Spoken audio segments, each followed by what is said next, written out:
welcome to the Stock Car Spectacle. I'm Ian Jortson. I'm Mike Gamble. And today we're missing Mr. Nick Kinzel. Yeah. He's unfortunately at work today. We had the film, and unfortunately he wasn't able to film today, so he just got me and Mike today. Yeah, like we kind of put an announcement out on Twitter during the week. We were trying to hold off shooting this show as long as we could to get as much information as we could on the Ryan Newman situation. We didn't want to speculate. We didn't want to try to get ahead of anything. We just want to let the facts come out and be respectful as we could to the situation. Unfortunately, when you do that, not everyone's schedules are going to line up at the end when we're scrambling. So here you are, instead of the three Musketeers, you just got the two. So let's see what we can do. Exactly. So the big news, Ryan Newman, he was involved in the big crash on the final lap of the Daytona 500.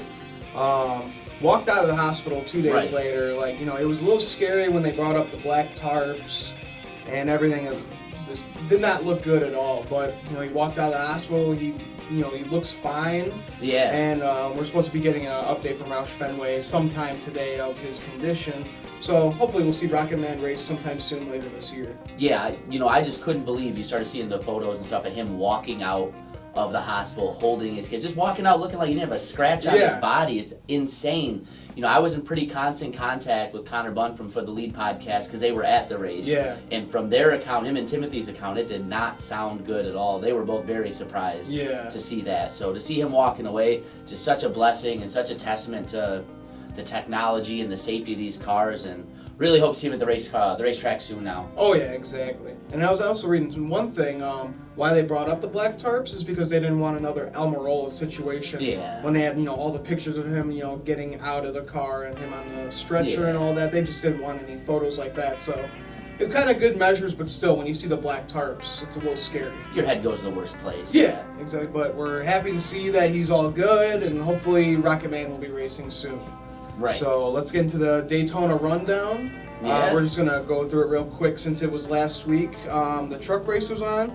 We had Grant Enfinger get a close finish with Jordan Anderson. That was amazing. Yeah, and that's such a big testament for Jordan Anderson and his team.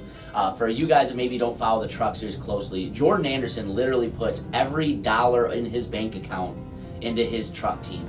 So he's an underfunded team, completely self-sponsored, really a fan favorite, really good with his fans. So to see him have that kind of finish, obviously financially it's going to pay out huge for him and his team. Oh, yeah. But just being a fan of a guy like that, man, that's a great look for NASCAR to see him almost get a win there. Exactly. And yeah, he was so excited to get a second place finish. And it's just always good to see those kind of stories. Oh, yeah.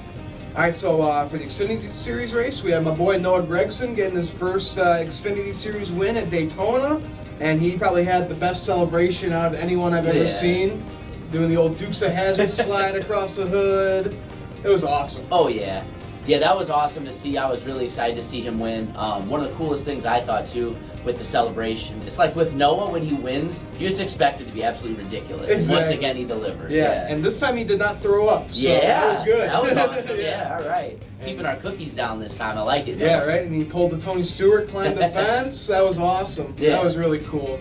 And then we go on to Sunday, and we had Denny Hamlin winning his third Daytona 500, his second in a row. So Sunday into Monday. Yeah, Sunday into Monday. Yeah, we had the rain delay on Sunday. We only got 20 laps in, and then we restarted back on Monday. But Denny Hamlin, he's proven that he is like one of the contenders every year for the Daytona 500. Yeah. He's a great plate racer. Yeah, he's proven, a lot of different people wrong with stuff too, because you're hearing all these things, and I talked about it in the betting show about the, manufacturer's orders and stuff. Toyota, by far, has the least numbers in the field. Oh, yeah. So to see them out there and Denny consistently winning kind of breaks that mold.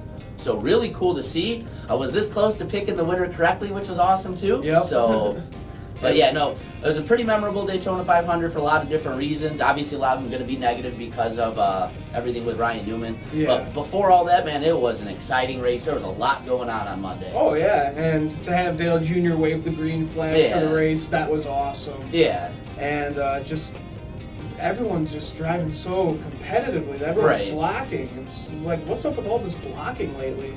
Just with this new package, you kind of have to do it. Yeah, it's one of those things, too, I think, with the spoiler on the car now, too. You're able to get such crazy runs that you kind of put the leaders really in more of a sitting duck position than ever. So if you're not blocking, you're either getting run over or you're getting trained on the outside or the inside or wherever the run's coming from. So basically, yeah, you kind of got to do what you got to do to stay in front, but unfortunately, kind of puts people in some really bad situations too. Yeah, that's the bad part about it. Right. But hey, we had the second closest finish in Daytona 500 history. Right. That was great. And then Denny Hamlin, he also has the closest finish. Yeah. Against him and Truex back in 16. I say they're only a couple years apart too. Yeah. Is the craziest thing about it. So Exactly. yeah. You can't argue that these cars aren't putting on a good performance at the restrictor plate races. You know, we can argue everywhere else, but here at Daytona, Talladega, the cars are putting on a good show. Exactly. Yeah, they're getting really racy. Yeah. So, and they didn't stick to the single file kind Right. of stuff. So I like that. They were Right. all kind of like lined up and racing against each other, which is what you need. Yeah, exactly. All right, so I think that'll do it for our Daytona review. Right. So for the Stock Car Spectacle, I'm Ian Jortson. I'm Mike Gamble. And guys, make sure to follow us on Twitter, Instagram. Make sure to follow Ashland Heddens Racing. Their season is going to be starting up pretty soon, so make sure to follow them along. And thanks for watching, guys.